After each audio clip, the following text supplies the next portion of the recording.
कालखंड में साहब श्री कहते हैं कि हे महेश्वर, हे शिव, हे महादेव, आपके तत्व को तो मैं नहीं जानता। मैं नहीं जानता कि आप कैसे दिखते हैं, क्योंकि जो अनुभव करता हूँ वो एक झलक है। आप कैसे दिखते हैं, क्या हैं, कौन है, दिखाई कुछ भी नहीं देता, लेकिन हमारा हृदय अनुभव करता है। तव तत्वम न जानामि कीदृश्योसि महेश्वर, यादृश्योसि महादेव, तादृशाय नमो नमः। हे महेश्वर, आपके तत्व को हम नहीं जानते, आप कैसे दिखते हैं, क्या हैं, लेकिन आप जो हैं, जैसे हैं, हम सभी आपको नमन करते हैं, प्रणाम करते हैं। महेश्वर के रूप में, महेश्वर शब्द का अर्थ होता है जो ईश्वरों का भी ईश्वर हो। महेश्वर शब्द से ही स्पष्ट है। महेश्वर चीफ कंट्रोलर यानी मुख्य नियंत्रक। बाकी पद भी कुछ कुछ नियंत्रण करते हैं, लेकिन जो सबको नियंत्रित करता है, जो सबका बॉस है, जो सबका चीफ है, जो सबका मुख्य नियंत्रक है, उस सत्ता को, परम सत्ता को कहा गया महादेव, जो देवों के देव हैं। गुरु और शिष्य परंपरा में भी गुरु, सदगुरु और जगत गुरु स्वाभाविक है। जब गुरु 3 श्रेणियों में होंगे तो शिष्य भी 3 श्रेणी में होंगे। नहीं, गुरु पहलवान होगा तो स्पष्ट है कि शिष्य जो होंगे वो पहलवानी सीखने ही गए होंगे। गुरु अगर दर्जी है, इसका अर्थ है कि जो शिष्य है वो सिलाई सीखने ही गया है। गुरु के अनुसार ये भी स्पष्ट हो जाता है कि शिष्य क्या सीखने गया है। शिष्य का अर्थ ही होता है जो सीखने की मानसिकता में हो। शिष्य का अर्थ ही होता है जो अनुशासन में, गुरु के रहने की मानसिकता में हो। तो गुरु और शिष्य परंपरा में गुरु, सदगुरु और जगत गुरु, ये 3 श्रेणी आती है। गुरु उनको कहते हैं, गुरु का ही काम तीनों सत्ता करती है, लेकिन गुरु जो शरीर में होते हैं वो अपनी वाणी से, अपने स्पर्श से, वाणी मतलब सामने बैठे हैं लोग और गुरु बता रहे हैं, स्पर्श से यानी कि सिर्फ मस्तिष्क को छू कर ही किसी ने शिव का आवेश पैदा कर दिया है। स्पर्श से, छूने से, अपने पास बिठा के, साधना से, कोई साधना की ऐसे बैठो, इस मुद्रा में बैठो, मंत्रों का जप करने से, यानी एक मंत्र दे दिया है कान में और कहा है कि अहर्णी सब इसी मंत्र का जाप आपको करना है, इतने समय तक करना है, इस विधि से करना है, इस मुद्रा में बैठ के करना है। साधना, उपासना, का अर्थ ही होता है नजदीक बैठकर उपासना के माध्यम से वो भी शिव का आवेश पैदा करते हैं। वो भी महादेव के, अगर सही गुरु है तो महादेव के तरफ चलने के लिए प्रेरित करते हैं। सदगुरु, सदगुरु श्रेणी में जो गुरु होते हैं, जो गुरुओं में थोड़ा ऊपर माने गए हैं, उसमें सदगुरु श्रेणी के जो गुरु है वो मात्र अपनी दया से शिष्य को, अपने विद्यार्थी को शिव से एक में कर सकते हैं, परंतु क्योंकि वो शरीर में है तो बंधन है। कोई भी शरीर में आएगा तो कुछ बंधन होंगे, कुछ नियम, कुछ कानून होंगे। तो सदगुरु श्रेणी में भी कुछ न कुछ पसंद या नापसंद उस गुरु की होगी ही होगी। उस श्रेणी के गुरु भी अगर वो गृहस्थ आश्रम छोड़ के आए हैं तो जो उनका शिष्य बनने जाएगा वो उसको कहेंगे कि तुम गृहस्थ आश्रम छोड़कर आओ, यानी ब्रह्मचारी बन के आओ, तो हम तुमको अपना शिष्य बनाएंगे। और तो तब इस कंडीशन में, इस शर्त पे, इस परिधि में, इस घेरे में उस शिष्य को शिव की तरफ आवेशित कर सकते हैं। बंधन तो है, एक बंधन तो हो गया कि ब्रह्मचारी बन के आना होगा। कोई है जो खान पान की वर्जना आरोपित कर सकते हैं, उनको नहीं पसंद, उनकी पसंद की परिधि में नहीं है, तो वो कहेंगे कि मांसाहार छोड़ के आना होगा, शाकाहारी बन के आना होगा, कंदमूल फल फूल खाना होगा, खिचड़ी खानी होगी, सादा भोजन करना होगा, उच्च विचार रखने होंगे। इस तरह की एक शर्त तो हो गई, एक बंधन तो हो गया। कोई पुरुष है तभी शिष्य बनाएगा, कोई स्त्री है तो शिष्य बनाएगा। यानी कर्म कांड, नियम कानून, कुछ न कुछ बंधन होंगे ही होंगे। एक विशेष शर्त में जो आएगा, उस परिधि में आए लोगों को वो शिव तक लेकर जा सकते हैं।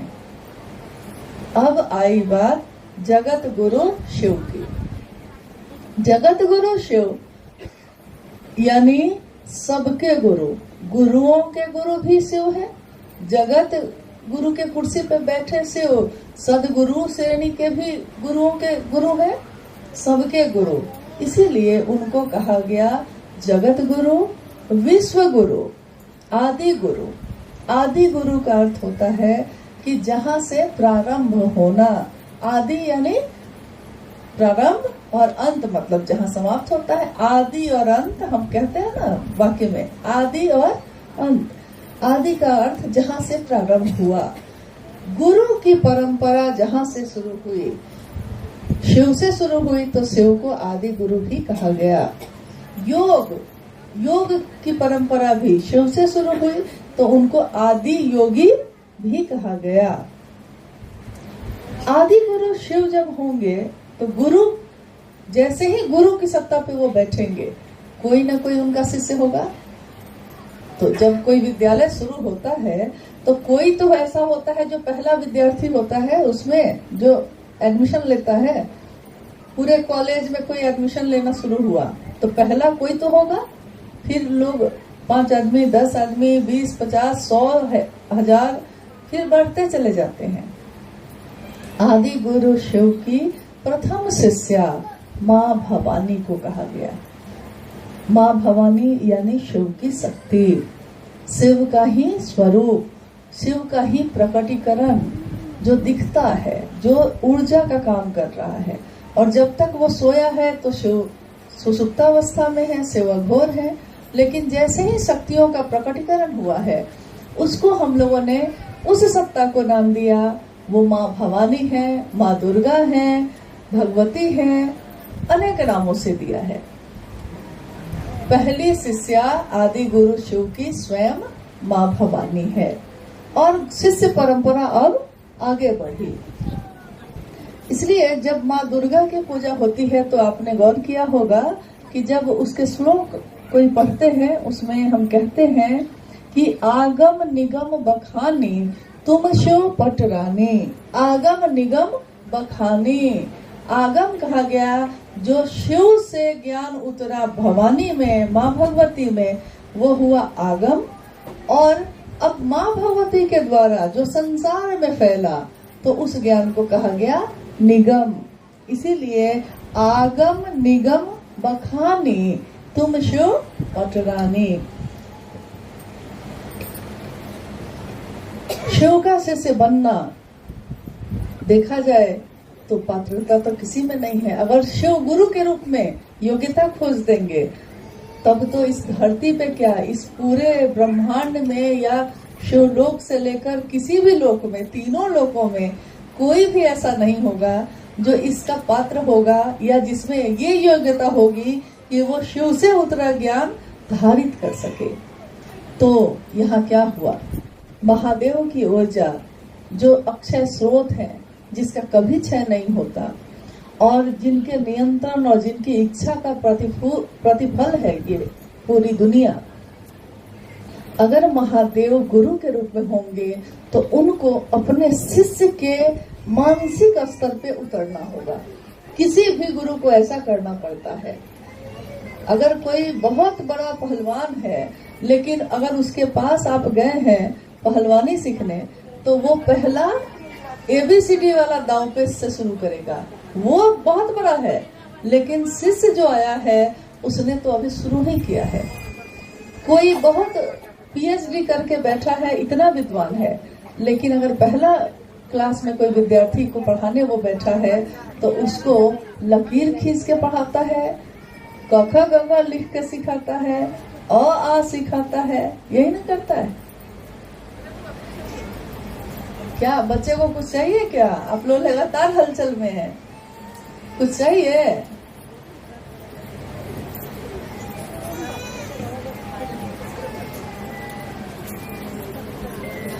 बच्चे परेशान हैं।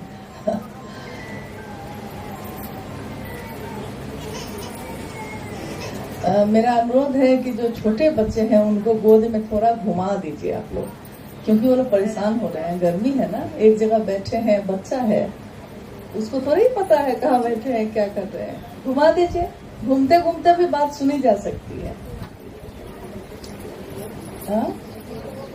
वही बोल रहे हैं कि अगर भूख लगी हो तो कुछ दिलवाएं बच्चे को। किसी को चाहिए कुछ?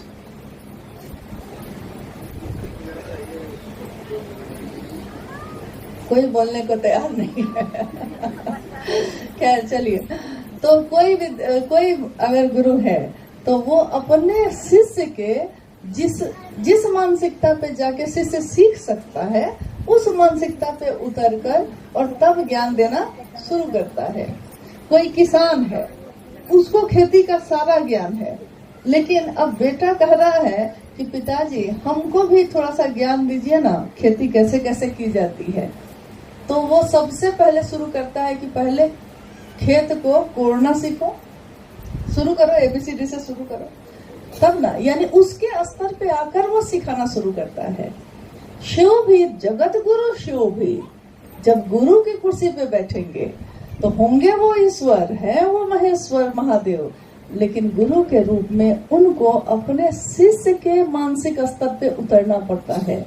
इसीलिए कभी वो शिव गुरु की कुर्सी पे भी बैठते हैं, यानी वाणी से, स्पर्श से, उपासना से, साधना से, कर्मकांड से, किसी भी तरह से शिव का आवेश पैदा उस कुर्सी पे भी बैठ के करते हैं। सदगुरु की कुर्सी पे भी बैठे हैं, और जैसे जैसे ज्ञान बढ़ता जाता है फिर जगत गुरु शिव से स्वयं से ही जुड़ाव एक मेक करने की व्यवस्था करते हैं। जगत गुरु शिव का शिष्य जब धरती पे होता है कोई, तो अब उसके आचरण में, उसके मन में, उसके वचन में भी ये परिलक्षित होता है, क्योंकि शिष्य को देखकर ये समझा जाता है कि गुरु कौन है। विद्यार्थी का रिजल्ट देखकर ये पता चलता है कि मास्टर बढ़िया है कि नहीं है। बच्चा पढ़ने में एकदम अच्छा नहीं है, मास्टर अच्छा मिल गया है, उसने बच्चे को खिलाते खिलाते पढ़ा दिया है, और जब परीक्षा देकर वो पास किया, रिजल्ट आता है, रिजल्ट में वो फर्स्ट डिवीजन से पास किया, तो लोग कहते हैं कि मास्टर बढ़िया मिल गया था। विद्यार्थी में तो वो बात नहीं थी, लेकिन गुरु बढ़िया मिल गया। हम में वो बात है या नहीं, ये मुद्दा नहीं है। गुरु शिव है तो वो शिव जैसा बना लेंगे, क्योंकि गुरु की अविश्वास में भी अगर गुरु के पास गए हैं, चले गए हैं, तो गुरु तो आपके मन को परिमार्जित कर ही लेते हैं। साहब श्री हरिनानंद जी ने इस कालखंड में जब सन 1974 में शिव को अपना गुरु बनाया था, उनको नहीं मालूम था कि शिव गुरु होते हैं। धीरे धीरे जब पहली बार में तो मां नीलमानंद जी को बताया, फिर आगे जब उनका जीवन बढ़ता चला गया तो एक तरफ बिहार प्रशासनिक पद के पदाधिकारी के रूप में और दूसरा पहलू उनका था शिव के शिष्य के रूप में। ये दोनों का अद्भुत संतुलन उनके जीवन में दिखता है, क्योंकि अक्सर अगर कोई अध्यात्म के तरफ मुड़ जाता है तो वो पूरी तरह अध्यात्म में ही डूब जाता है, फिर उससे लौकिक काम नहीं होते। नहीं कहते हम लोग कि इश्क ने मुझको निकम्मा कर दिया, वरना मैं भी आदमी था काम का। यानी अगर इश्क हो जाए, ईश्वर से हो तब भी, किसी व्यक्ति से हो जाए तब भी, लोग कहते हैं कि अब किसी और काम का ये नहीं रहा। लेकिन साहब श्री हरिनानंद जी ने, शिव के शिष्य ने, ये अपने आचरण से प्रस्तुत किया कि शिव का शिष्य लौकिक और पारलौकिक दोनों जीवन को एक तरह से जीता है, संतुलन के साथ, जैसा गुरु करते हैं। अगर शिव सिर्फ शिखर पे बैठे होते तो धरती के लोगों को उनका अनुभव नहीं होता, धरती के लोग उनका सानिध्य नहीं प्राप्त कर सकते थे। अगर शिव सिर्फ देवताओं के ही हो जाते तब भी ऐसा नहीं हो सकता है, लेकिन शिव एकमात्र ऐसी सत्ता है जिनके पास देवता और राक्षस, किन्नर, गंधर्व, नागलोक से लेके नरलोक तक हर व्यक्ति का स्थान है, हर जीव, हर रचना का स्थान है वहाँ। महादेव सबको एक समान स्थान देते हैं। इसीलिए शिव के शिष्य साहब महिमानंद जी ने भी यही कहा कि हर व्यक्ति परमात्मा पथ का पथिक हो सकता है। हर आदमी में ये पात्रता है कि वो शिव को अपना गुरु बना सकता है, उनका शिष्य बन सकता है। आज तक इस धरती पे ये बात किसी ने किसी के लिए नहीं कही। अद्भुत सी बात है, शिव की शिष्यता में हर बात अद्भुत है, हर बात अलौकिक है, हर बात की इतनी सुंदरता है जिसका कभी क्षय नहीं होता। शिव से दया मांगना, आज तक इतनी उपासना साधना हुई, लेकिन महादेव से दया मांगने की विधि किसी ने नहीं बताई कि मन आपका दया भी मांग सकता है। साहब श्री ने पहले सूत्र में दया मांगने की विधि बताई है। दूसरे सूत्र में साधना और उपासना या उस देवी या उस देवता के पास बैठकर उसकी अर्चना करना, उसकी बड़ाई करना, यही होता आया था आज तक। साहब श्री ने पहली बार कहा कि उनको मालूम है कि वो कर्पूर गौरम है, महादेव को पता है कि वो कितने अच्छे हैं, तो जो अच्छे हैं उनको तो मालूम ही है। उनके सामने खड़े होके आप बताते हैं कि आप इतने अच्छे हैं, आप इतने सुंदर हैं। अगर वो इतने ही अच्छे हैं तो जाइए और दुनिया को बताइए, वो शिव तो जगह है, दुनिया सोई है। जाइए, घर घर जाइए, व्यक्ति व्यक्ति के पास जाइए और लोगों को बताइए कि महादेव कितने अच्छे गुरु हैं। जब शिव स्वयं गुरु हैं तो हम दूसरे की तलाश क्यों कर रहे हैं? जब रास्ता है बना हुआ, मंजिल भी पता है, तो हम भटक क्यों रहे हैं? क्यों नहीं उस शिव के पास सीधे जाते हैं? क्यों हम इसके उसके पास भटक रहे हैं? शिव की चर्चा करना, शिव की चर्चा, इसका प्रचलन धरती पे कभी नहीं रहा। शिव की कथा का रहा, राम कथा का रहा, कृष्ण कथा का रहा, भागवत कथा का रहा, रामायण महाभारत का रहा, लेकिन शिव की चर्चा ये बात आज तक कभी नहीं हुई। महादेव को नमन मेरा मन करेगा, आज तक तो लोग यही बताते रहे कि आपकी मुद्रा करेगी, आप हाथ जोड़िए तो प्रणाम होगा, आप पैर मोड़कर बैठिए और झुककर सर टिकाइए धरती पे तब प्रणाम होगा, आप पूरा का पूरा शरीर लेटा कर साष्टांग प्रणाम करिए तब प्रणाम होगा। साहब श्री ने कहा प्रणाम तो आपका मन करता है। और ये तीसरा सूत्र भी वही विधि है। आप बिस्तर पे लेटे हुए भी मन से अपने महादेव को प्रणाम कर सकते हैं। आप हॉस्पिटल में बैठे हुए भी महादेव को प्रणाम कर सकते हैं। महादेव को प्रणाम करना, इसके लिए कोई नक्षत्र, कोई राशि, कोई स्थिति, कोई परिस्थिति देखने की जरूरत नहीं है। पल पल में महादेव को प्रणाम किया जा सकता है। ये अद्भुत विधा है, ये अद्भुत सूत्र है जो तीनों सूत्रों के माध्यम से हम सभी के जीवन में उतरा है, आया है। हम सब बरभागी हैं, सौभाग्यशाली हैं। कितने कर्म किए होंगे किसी ने, तब इस युग में जन्म हुआ है जहाँ महादेव मेरे गुरु हुए, आपके गुरु हुए। जिस बात के लिए कितने देवी देवता, ऋषि, तपस्वी तरसते रह गए, हम सबको साहब श्री ने कितने आसानी से, कितनी सरलता से उस रास्ते पे चलना सिखा दिया है। कितनी आसान लगती है ये विधा, जो कि आसान है नहीं। जंगल में अकेले बैठ के मंत्र का जप करना शायद आसान है। हिमालय की गुफा में अकेले शांत बैठकर ईश्वर की आराधना करना आसान हो सकता है, लेकिन घर गृहस्थी के जंजाल में फंसे हुए, बच्चा रो रहा है, पति रोटी मांग रहा है, पिता पांव दबाने के लिए बुला रहा है, इस आपाधापी और बेचैनी में भी महादेव याद रहते हैं। ये आज तक किसी के द्वारा नहीं हो सका था। महादेव याद रहे, हमारे मन को हर पल याद रहे, ऐसा तो कभी हुआ ही नहीं, और आज ये हो रहा है।